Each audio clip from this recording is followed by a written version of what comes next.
So today we are going to start with arrays. Arrays is basically a homogeneous collection of data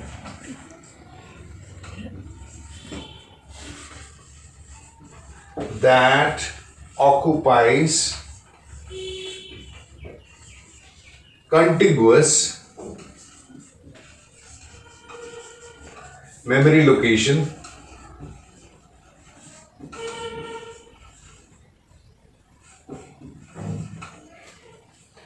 and when I tell that it's collection of data, please remember something, this data are all of same type. Same type means same data type, in that sense, same type. So we have a group of elements which are all of the same data type but which are kept collectively as a single unit. So that is what an array is. Now it's almost like a set which you have already done in mathematics. So a set is simply a collection. Here also we have a collection, however it will be of same data type. That means we can have an array of integers, or we can have an array of strings, or we can have an array of characters, or any valid data type. We can have a collection.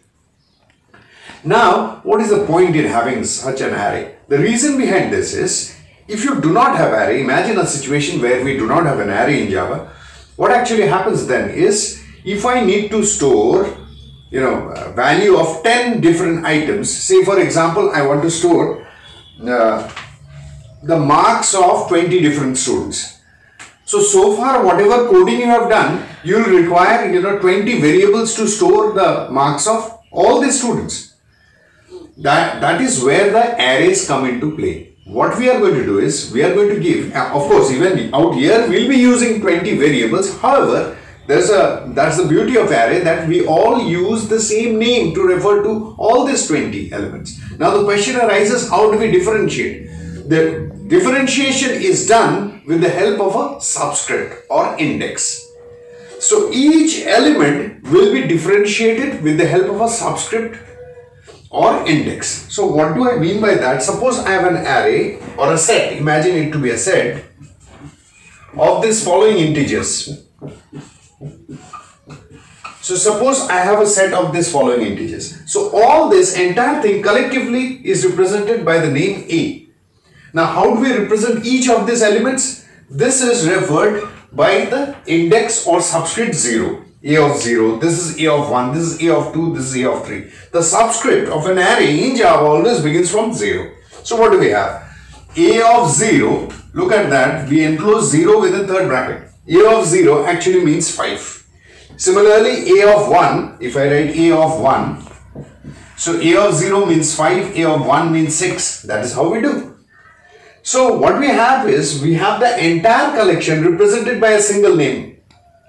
That is called the name of the array. And each of the element within the array is referred or represented by its index or subscript. Please remember these terms. The index or subscript.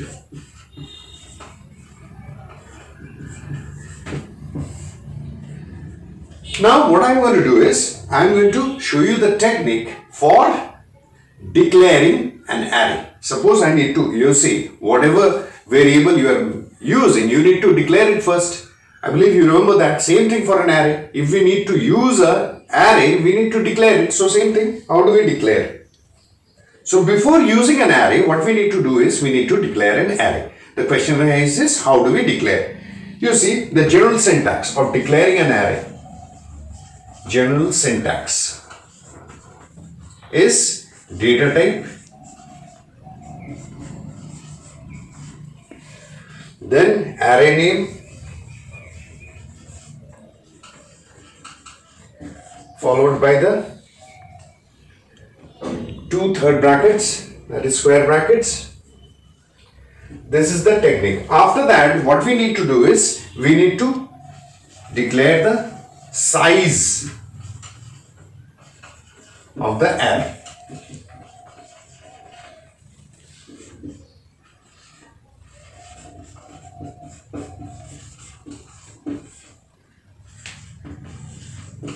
So it's a two-step process which can be, however, written using a single statement, that is, or we can write it this way. Look at the syntax. Data type. I'll give you an example. You need not worry so much. Array name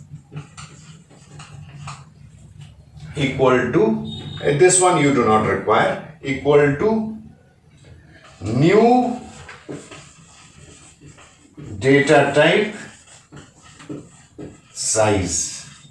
Look at the way I am declaring. This two statement merged into a single, as a single statement. We require the third bracket. I just missed that out. So this is how we declare an array, or this third bracket may be out here also.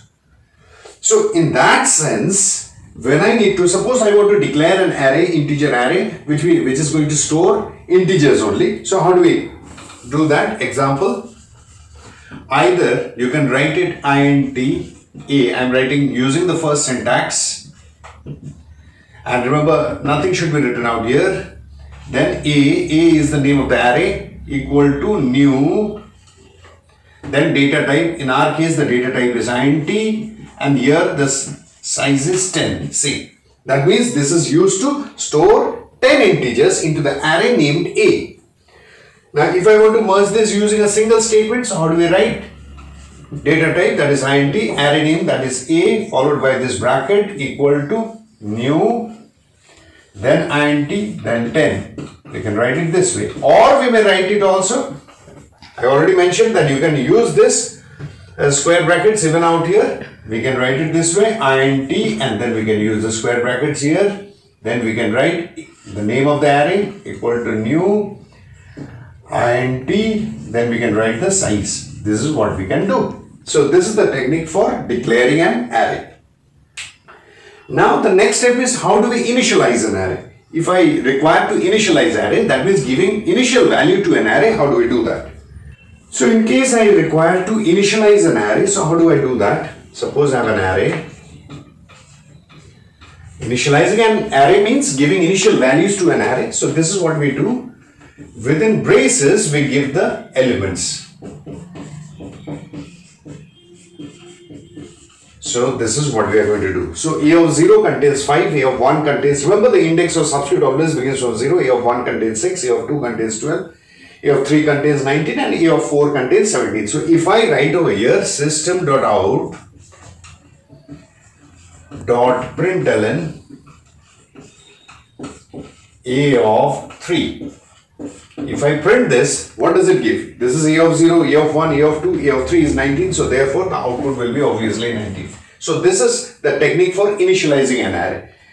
You have to give the size. This square brackets can be prior to the variable also. It doesn't matter. Here we have the variable, that is in our case we have the array name, which is represented by the letter A, followed by within braces we write the elements. And we never give the size over here. Size is automatically generated, representing the total number of elements in the array.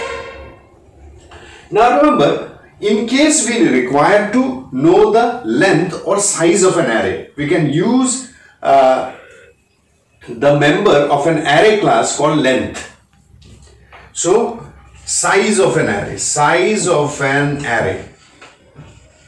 So how do we get it? We use the length member of the array class, because you see, every time you declare an array, basically it's an object of the array class.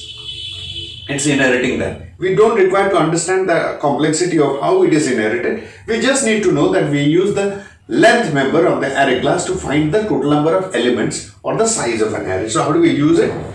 Suppose for this array, if I want to know how many elements are there, so we can simply write system.out.println a, that is the name of the array, dot length. This will give you the total number of elements in the array. That is, total how many elements are there? There are 5 elements. We can simply write that. So this will give you the total number of elements in the array. So this is how we initialize an array. Now what I'm going to do is, I'm going to show you a simple program, and I'm going to give you corresponding assignments which I expect you to do, and post it back into the WhatsApp group. All of you should be doing this. So we'll begin with import. Remember, as usual, There is no change to that because we are going to use the scanner object.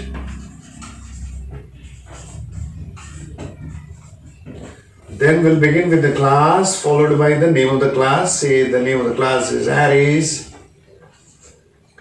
Then we begin with the main.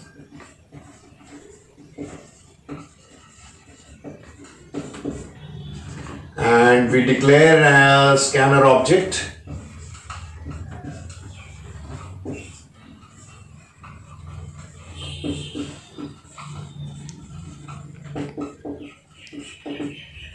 And here we declare an array, say for example of size 10.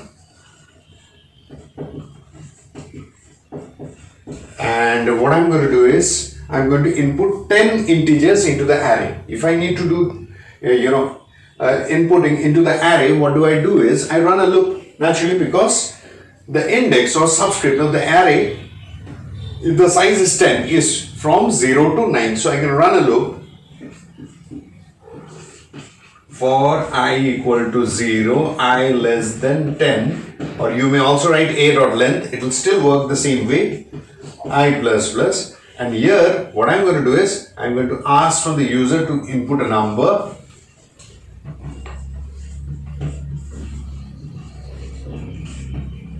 Enter a number.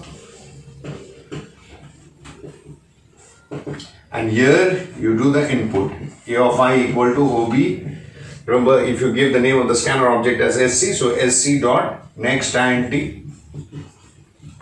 So this is how we do the input. So what happens is, the value of I is initially 0, so a of 0 is the position where we are inputting the first number. Next time the value of I is 1, so a of 1 will be the next position where the next number is entered. Next time I will be 2, so a of 2 will be the next number where it is getting inserted. So like that till a of 9. So a of 0, a of 1, a of 2 till a of 9, all the numbers get inserted. Suppose what I want is, I want to find the sum of all the numbers in the array. So what do is, I take a variable say s, where I can write s equal to s plus a of I. So this is what I do, and then simply I can print it if I want to add up all these numbers. Or, since you see, that's the benefit of using an array, since we are able to store all the numbers in the array from position 0 till 9, it gets stored into the memory, and therefore I may use another loop which I want you to do. It's more preferable technique to use a separate loop for finding the sum of all the elements in the array. So instead of adding it over here, what I do is, I'm going to use a separate loop for I equal to 0, I less than 10, I plus plus, and here what I'm going to do is, I'm going to find the sum of all the numbers, s plus a of I. That is, a of 0 gets added, a of 1 gets added, a of 2 gets added, and ultimately what I can do is, I can print the sum.